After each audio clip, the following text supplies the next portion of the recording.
There's only one way to legally wholesale a property, and most of you aren't doing it that way. Find out the correct and legal way in today's episode. I have come here to chew bubblegum and kick ass, and I'm all out of bubblegum.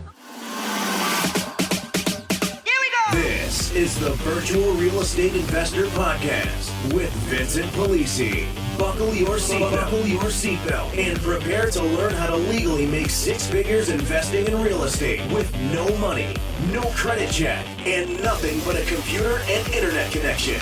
Learn how you too can begin generating buyers and sellers for free today, and why you're only 2 calls away from making a $10,000 or more payday while never leaving the comfort of your home.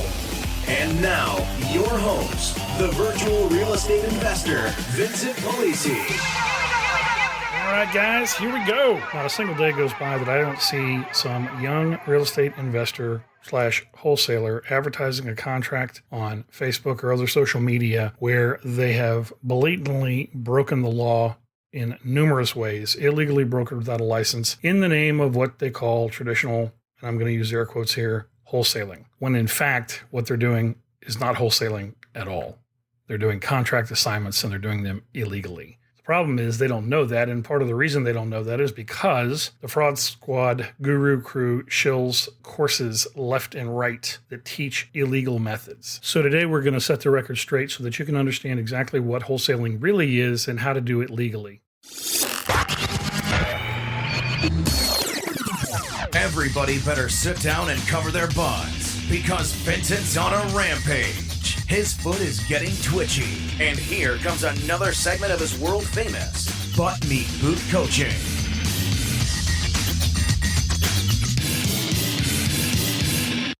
First and foremost, let's talk about what wholesaling actually is.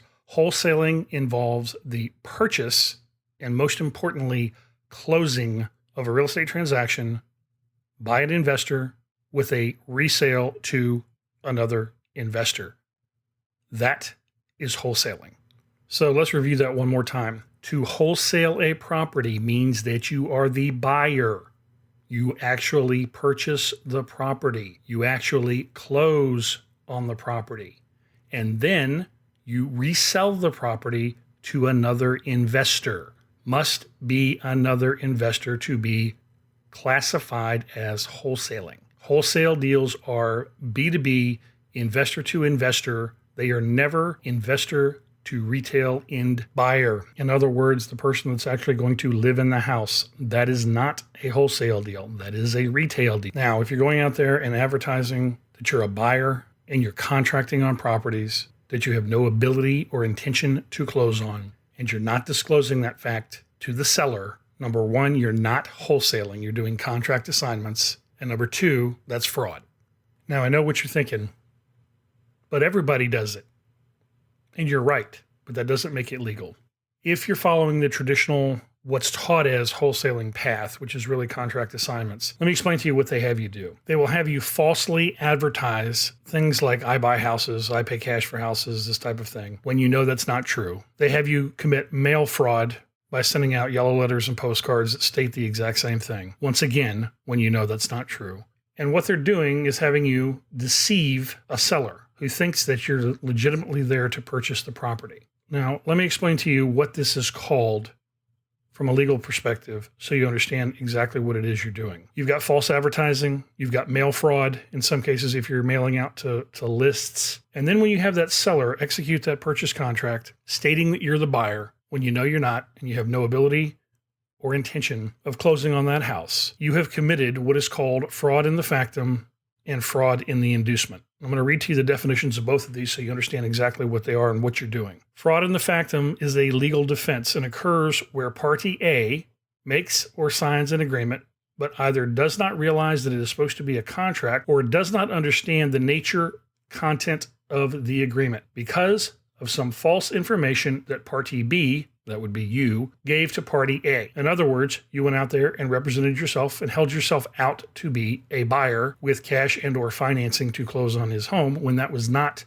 your intention. So What does he do? Takes his property off the market, loses marketing time, potentially loses other buyers, potentially goes into foreclosure in the event that you can't find somebody to assign the contract to. And they teach you to do this so that you can get the property off the market and then illegally broker without a license as you daisy chain this contract and the property and illegally market the property all over the internet. Now, fraud in the inducement is an equitable defense. And if you guys don't understand the difference between legal defense and equitable defense, you need to go look this stuff up, because if you ever get dragged into court, you're going to understand real quick what it means.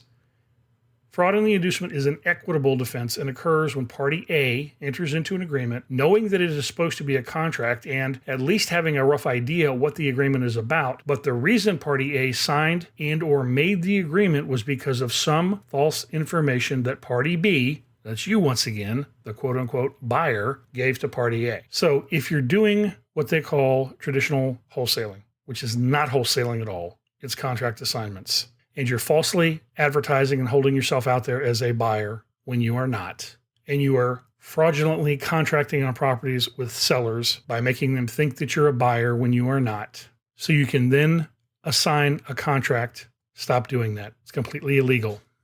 Even if you have a weasel clause in the contract, and by weasel clause, I'm talking about these escape clauses that they have you build in, where you have some other third party, non-specified individual that supposedly has to come and approve or inspect the property prior to the contract going hard or the money going hard. And even if you have an assignment clause built in, if you're representing yourself as a buyer with no intention to buy and solely an intention to assign, stop doing that. You don't have to do it that way. You can do it legally and correctly without committing fraud and without deceiving the seller. Now, in the next episode, we're going to cover contract assignment domination, and I'm going to show you how to do contract assignments the correct way, the legal way, and show you how to dominate your local market regardless of how much competition you have. They simply will not be able to keep up with you if you follow what I'm going to show you how to do. Absolutely no way. Nobody else is teaching this stuff. You'll be alone in your market with a unique selling proposition that nobody else has, and all you have to do is listen to the podcast. We're going to cover how to do it both in a local market and in virtual markets all over the United States. And to go ahead and whet your appetite, I'm going to give you a little bit of teaser so you understand what you're going to learn how to do.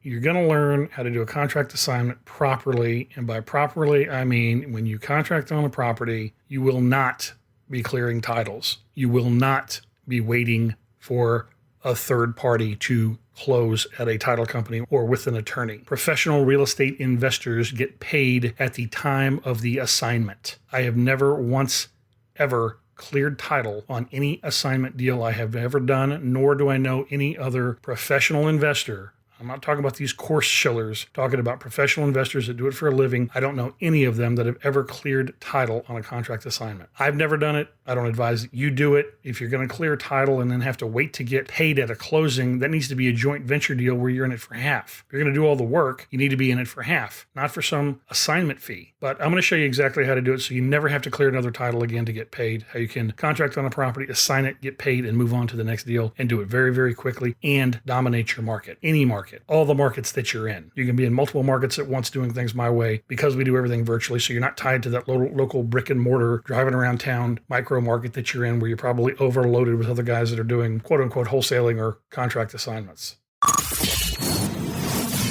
You've been listening to the Virtual Real Estate Investor Podcast with Vincent Polisi.